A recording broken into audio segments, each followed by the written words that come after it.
Halo, berjumpa lagi. Kali ini kita akan membahas soal KSN Fisika. Ini sekitar soal 2 tahun lalu. Jadi kita mulai bahas soal KSN Fisika.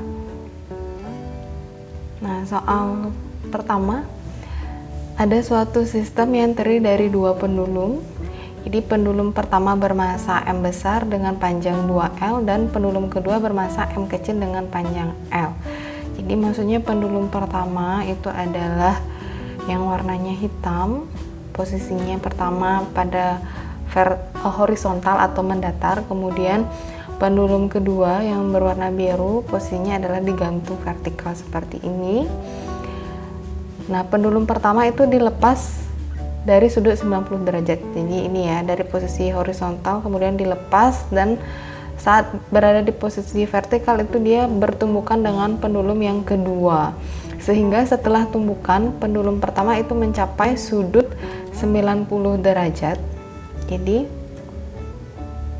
untuk pendulum yang pertama warna hitam, sesudah bertumbukan dia bisa mencapai sudut 90 derajat seperti ini. Kemudian sesudah itu berarti artinya dia kembali turun ke bawah, sedangkan pendulum kedua berhasil berputar dengan lintasan berbentuk lingkaran penuh. Jadi lintasan yang biru ini adalah lintasan dari pendulum yang kedua. Jadi sesudah tumbukan dia bisa berputar penuh. Nah, yang diminta mencari itu adalah koefisien restitusi E, kemudian yang kedua perbandingan massa dari kedua pendulum, yaitu M besar banding M kecil berapa. Baik, konsep yang digunakan untuk menyelesaikan soal KSN ini adalah, jadi kalian bisa lihat di sini yang ada itu adalah perubahan kedudukan ya. Jadi perubahan kedudukan dari posisi A menjadi B, sehingga pendulum pertama ini dia mempunyai energi kinetik atau mempunyai kecepatan. Jadi konsep yang kalian gunakan itu adalah tentunya hukum ada perubahan energi potensial menjadi energi kinetik, yaitu hukum kekekalan energi mekanik. Ini posisi yang kita lihat pertama itu adalah untuk pendulum pertama dari A menjadi B, sehingga energi mekanik itu sebenarnya di titik manapun selalu tetap asalkan tidak ada gaya gesekan. Jadi energi mekanik di A itu sama dengan energi mekanik di B, itu artinya keadaan energi yang ada itu adalah kinetik dan potensial gravitasi. Jadi energi kinetik A ditambah energi potensial gravitasi di A itu sama dengan energi kinetik di B ditambah energi potensial gravitasi di B. Kemudian setengah M V di A kuadrat ditambah mg kali ketinggian di A sama dengan setengah M.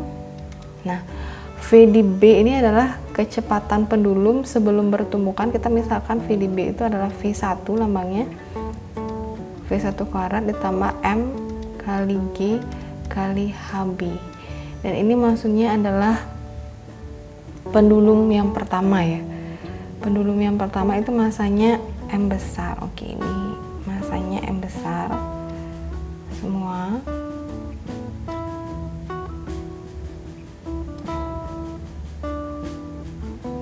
Baik, seperti ini.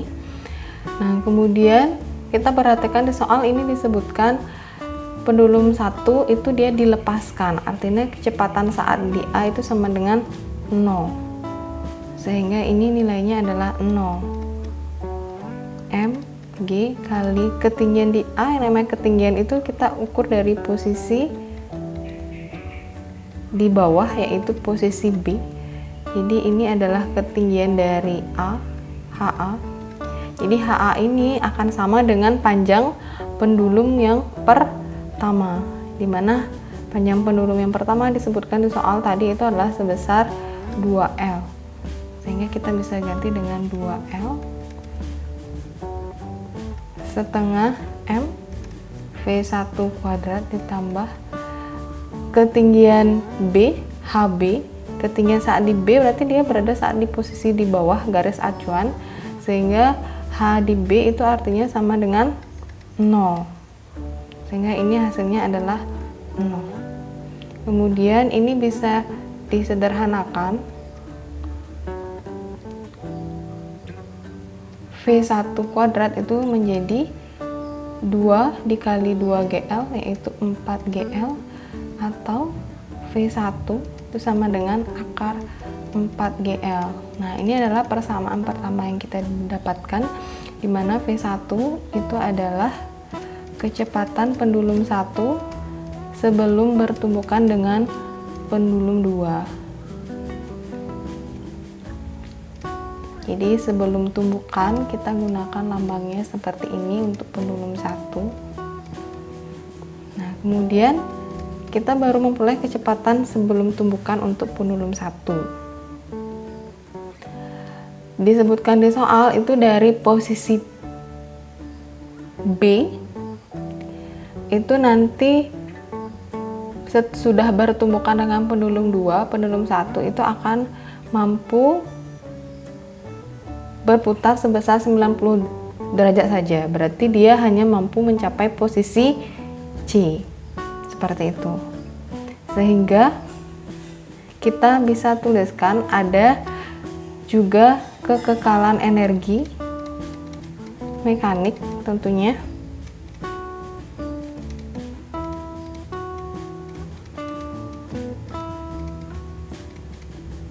Ada kekekalan energi mekanik, jadi kita masih membicarakan pendulum 1.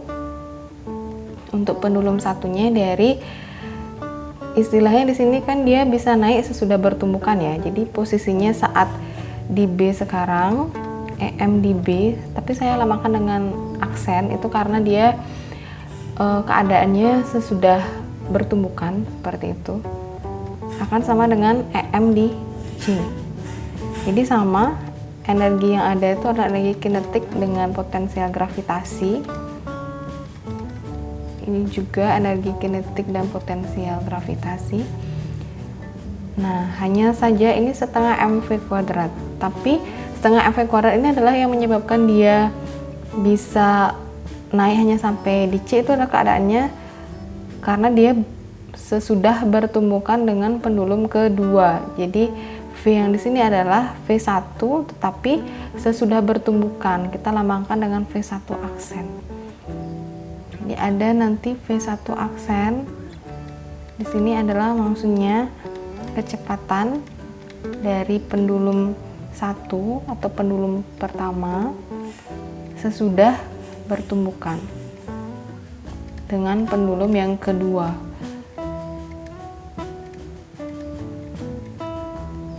Ada tanda aksen saja perbedaannya ya.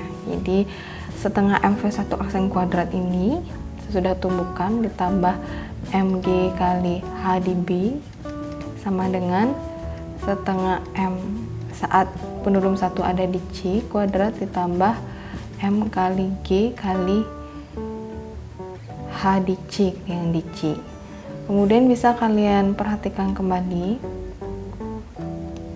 ini massa pendulum satunya itu M besar, V1 aksen kita tuliskan, kemudian ini juga H di B tadi adalah posisinya 0, berarti ini nilainya 0 sama dengan setengah M besar. V di C itu adalah dia disebutkan soal dia mencapai ketinggian C saja, itu artinya saat di C itu kecepatannya sama dengan 0, sehingga dia tidak mampu untuk naik lagi, berputar lagi, tapi dia nanti akan kembali turun. Jadi ini VC nya adalah 0 kuadrat ditambah M kali G.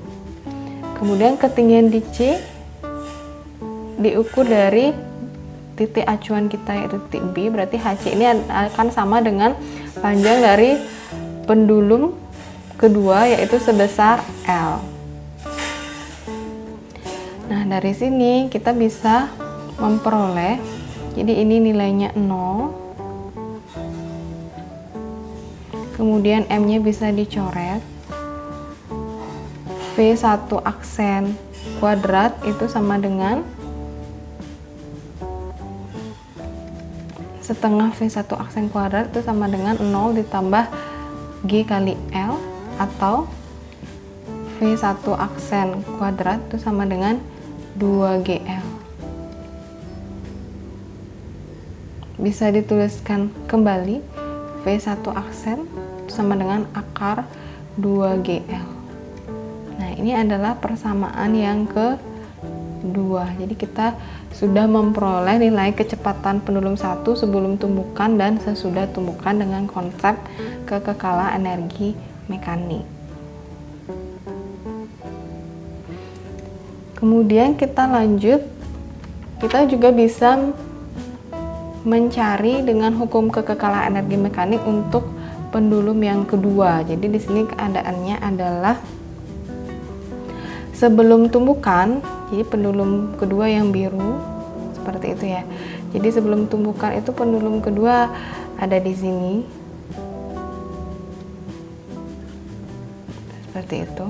Jadi sebelum tumbukan kita lamakan dia dengan V2 ya. Sebelum tumbukan itu pendulum kedua dia keadaannya diam.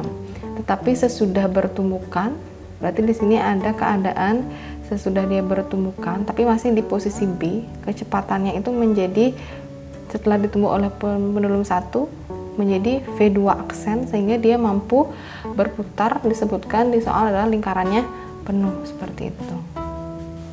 Jadi berputar lingkaran penuh itu artinya dia akan bisa mencapai titik tertinggi yaitu titik D, sehingga kita juga bisa mengerjakan dengan konsep kekekalan energi mekanik, dan yang ditinjau itu adalah antara titik mula-mula B sampai ke titik tertinggi D.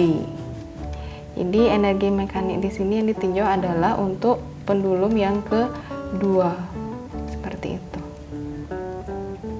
Jadi sekarang kita meninjau untuk pendulum yang kedua. Energi mekaniknya saat di posisi B itu akan sama dengan energi mekanik di C juga sebenarnya, tapi kita meninjau langsung karena disebutkan lingkaran penuh itu artinya dia bisa melewati titik tertinggi yaitu titik D. Energi kinetik B ditambah potensial gravitasi sama dengan energi kinetik D ditambah energi potensial gravitasi. Nah, ini untuk pendulum yang kedua ya, berbeda tadi dengan yang pertama. Massa pendulum itu disebutkan M kecil, kemudian V yang menyebabkan dia bisa berputar itu adalah yang ini. Jadi V saat di titik B yang digunakan itu adalah kecepatan pendulum kedua sesudah tumbukan. Jadi kita lamakan dengan V2 aksen kuadrat. Kemudian M kali G kali H di B. Saat di titik D setengah M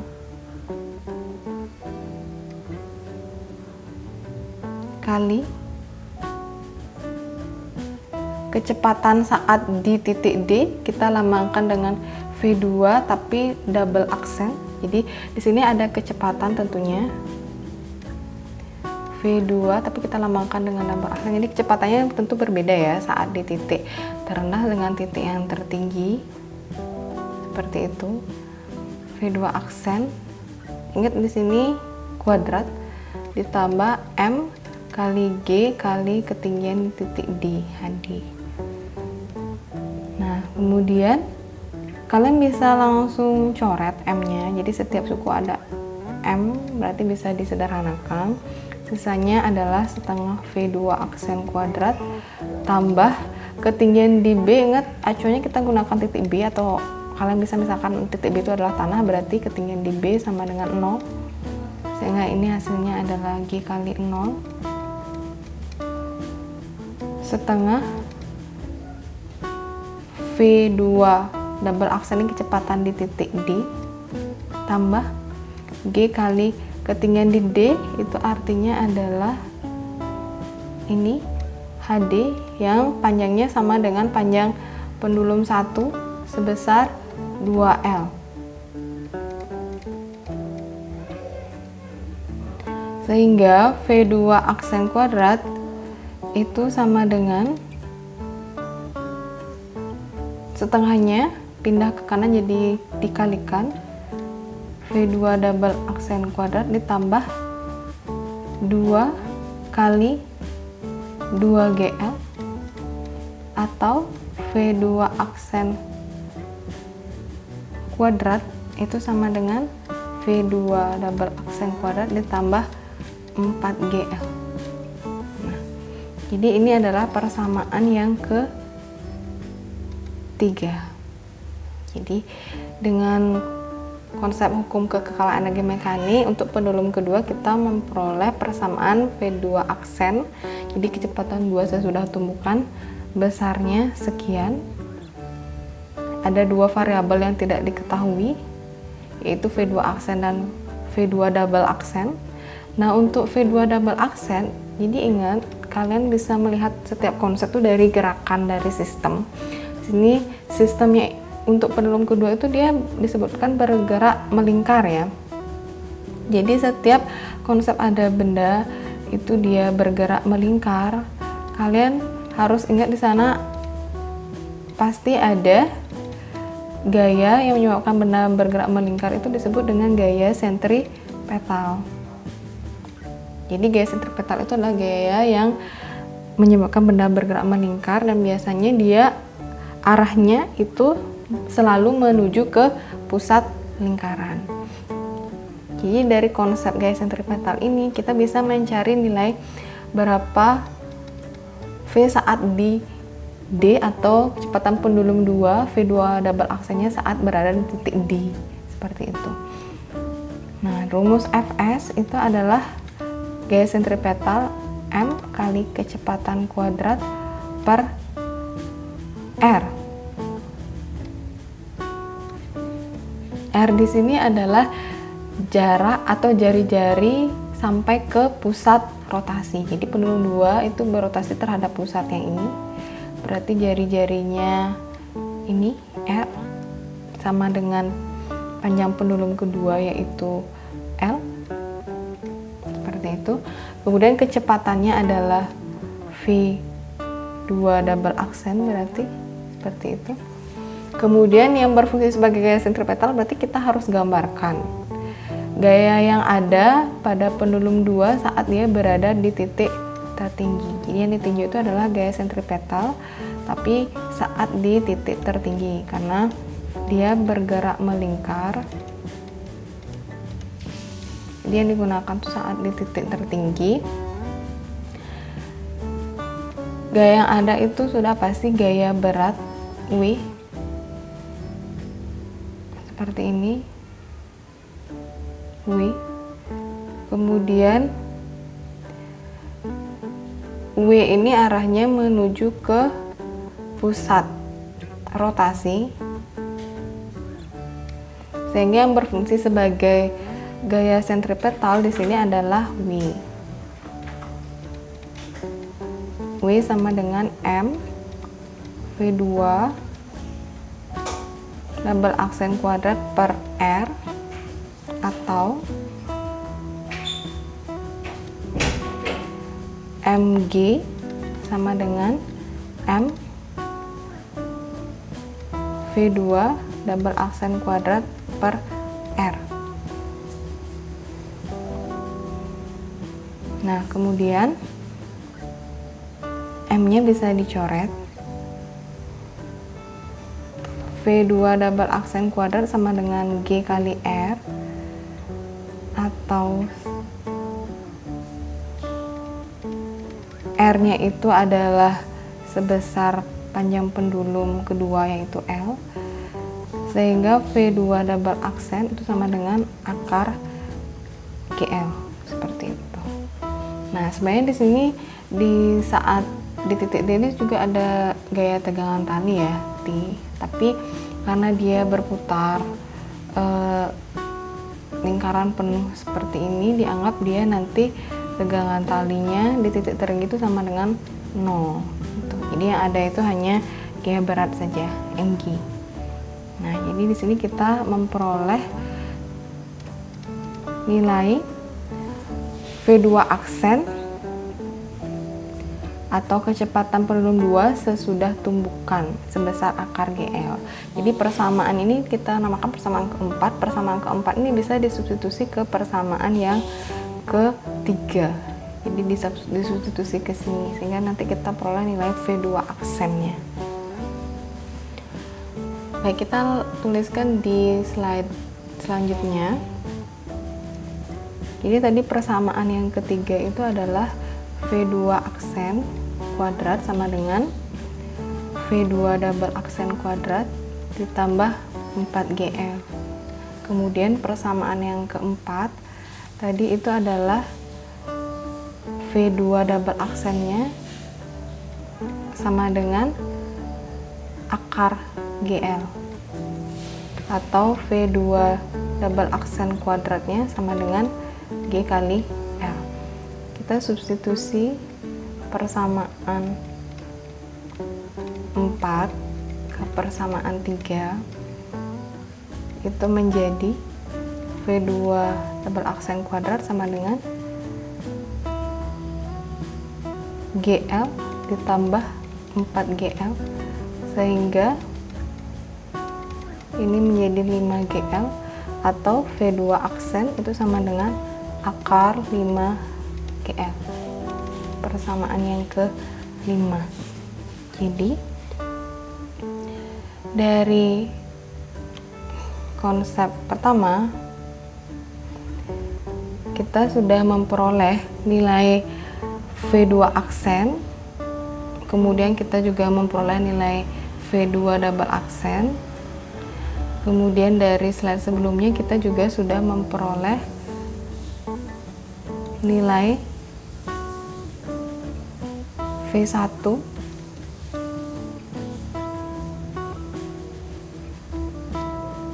dan V1 aksen. Seperti itu. Jadi V1-nya itu adalah kecepatan pendulum sebelum tumbukan. Tadi kecepatan pendulum sebelum tumbukan itu adalah saat dia di posisi di B. Kita tadi sudah mencari dengan kekekalan energi itu akar 2GL. Kemudian V1 aksen itu adalah kecepatan pendulum 1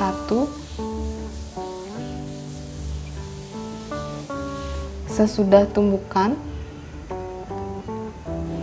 Maaf, ini kecepatan pendulum 1 sebelum tumbukan tadi akar 4GL. Kemudian V1 aksen itu adalah kecepatan pendulum 1 sesudah tumbukan.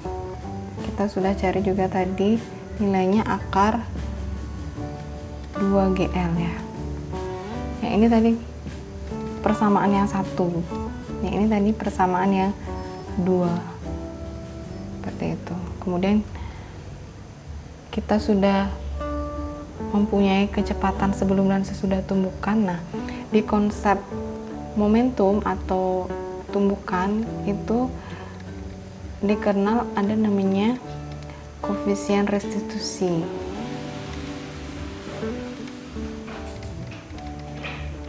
Lambangnya E,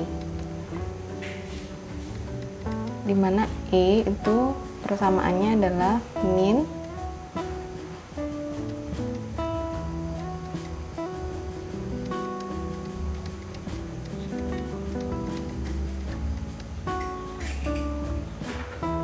persamaan koefisien restitusinya adalah minus dari kecepatan, selisih kecepatan kedua benda sesudah tumbukan dibagi dengan selisih kecepatan kedua benda sebelum tumbukan. Jadi tumbukan itu pasti akan terjadi antara dua benda ya, makanya ada V2 dan V1. Ingat persamaannya adalah minus, yang aksen ini kecepatan sesudah, yang tanpa aksen itu artinya kecepatan yang sebelum. Jadi V2 aksen dikurangi V1 aksen itu artinya kecepatan sesudah tumbukan diselisihkan, kemudian V2 min V1 itu adalah selisih kecepatan sebelum tumbukan. Dan kita sudah memiliki semua nilai V2 aksen, V1 aksen, V2 dan V1 juga, sehingga tinggal disubstitusi saja. V2 aksen itu tadi adalah ini persamaan yang kelima, akar 5GL. Kemudian V1 aksen itu ini dari persamaan yang kedua, akar 2GL.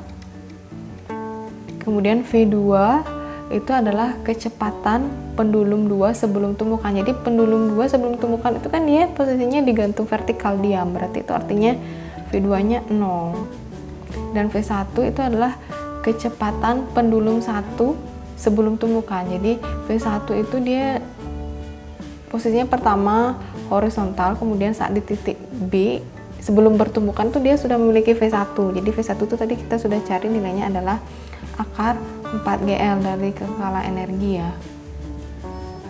Nah, dari sini min akar 5GL minus akar 2GL dibagi min akar 4GL. Min bagi min jadinya plus seperti itu. Ini artinya akar 5 kali akar GL dikurangi akar 2 kali akar GL juga dibagi dengan akar 4 kali akar GL. Jadi semua suku ada akar GL-nya ya. Sehingga bisa disederhanakan, sisanya adalah akar 5 min akar 2 dibagi dengan akar 4 yaitu 2. Jadi jawaban untuk option pertanyaan A, koefisien restitusi adalah akar 5 min akar 2 per 2 sampai di sini.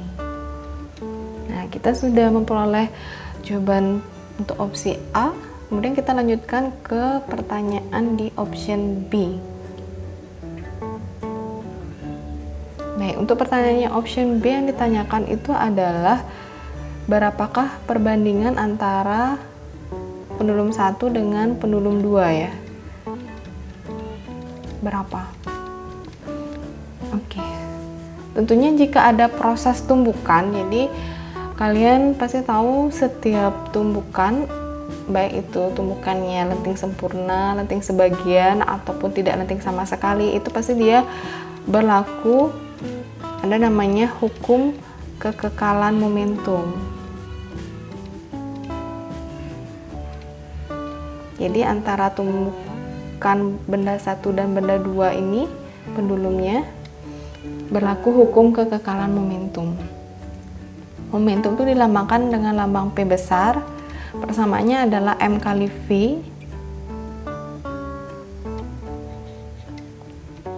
Jadi M ini adalah massa.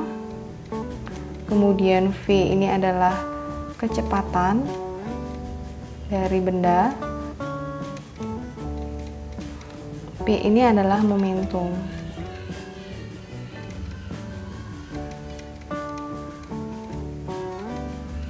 Seperti itu. Berlaku hukum kekekalan momentum berarti itu artinya momentum sebelum tumbukan. Karena ada dua benda, berarti total atau jumlah momentum sebelum tumbukan itu harus sama, kekal itu artinya tetap sama dengan momentum sesudah tumbukan. Jadi konsepnya nanti setiap tumbukan yang terjadi pasti berlaku yang ini. Seperti itu. Entah tumbukan apapun. Jadi momentum sebelum tumbukan sama dengan momentum sesudah tumbukan. Sigma P sama dengan sigma P aksen ya. Yang sesudah kita dari tadi gunakan lambangnya aksen.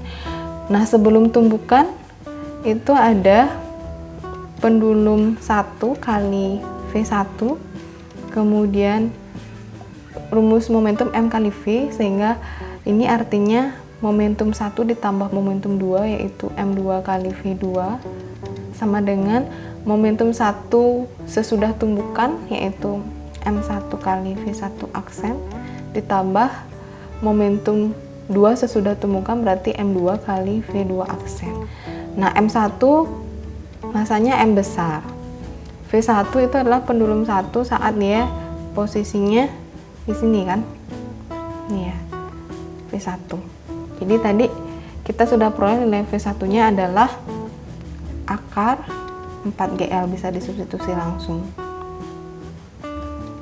Kemudian M2 tadi lambangnya M kecil. V2 itu adalah keadaan pendulum 2 saat dia sebelum tumbukan, V2-nya sama dengan 0. Jadi sebelum tumbukan dia pendulum 2-nya masih diam. M1 tadi M besar. V1 aksen tadi kita sudah peroleh nilainya adalah akar 2GL dari persamaan 2. M2 itu M kecil. Kemudian V2 aksen kita juga sudah peroleh di persamaan yang kelima tadi. Jadi V2 aksen itu nilainya adalah akar 5GL seperti ini. Nah, kita bisa kumpulkan M akar 4GL,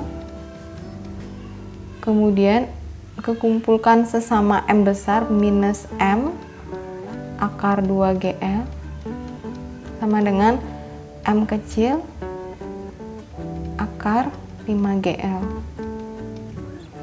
Kemudian M-nya bisa dikeluarkan lagi, artinya akar 4GL min akar 2GL sama dengan M kecil akar 5GL.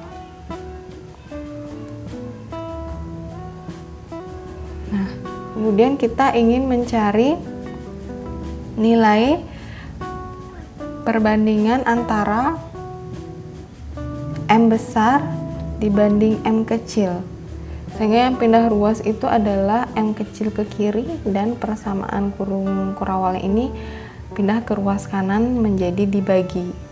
Akar 5GL dibagi dengan akar 4GL minus akar 2GL itu sama dengan, ini artinya akar 5 dikali akar GL dibagi dengan akar 4 yaitu 2 akar GL minus akar 2 dikali akar GL. Nah, ini kalian bisa perhatikan, jadi di penyebut itu semua suku ada akar GL-nya, jadi sebenarnya bisa dikeluarkan sehingga bisa dicoret dengan pembilang. Sisanya adalah akar 5 dibagi dengan 2 min akar 2. Nah, inilah nilai perbandingan antara M besar dan M kecil, yaitu massa pendulum 1 dan massa pendulum 2.